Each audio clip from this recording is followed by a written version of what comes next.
In today's video, I'm going to teach you MCP server example in n8n explained. We'll walk through how to set up an MCP server trigger in n8n, connect a few practical tools like Google Calendar, Gmail, and Airtable, describe them with clear metadata, and then expose everything to an AI client over a streaming endpoint. By the end, you'll understand how the pieces fit together and how to make your AI reliably call the exact actions you've configured. Start by opening your n8n workspace and creating a new workflow.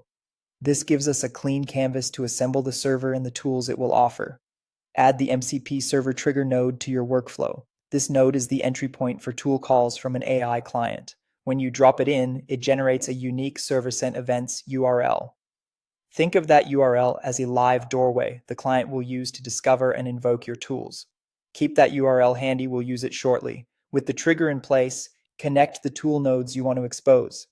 Each connected node becomes a callable action the AI can run through the trigger.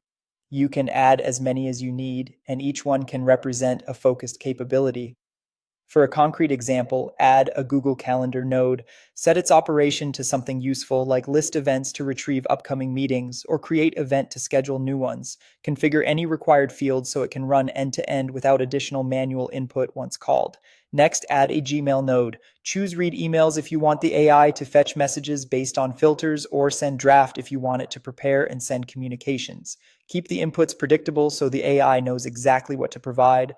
Add an Airtable node to manage a simple to-do list. This could create, read, or update records in a basin table you specify. It's a great way to give the AI a lightweight, database-backed memory for tasks. Return to the MCP server trigger and define the tool metadata for each connected node. Give every action a concise, human-readable name and a clear description. Specify what inputs are required, their types, and any constraints.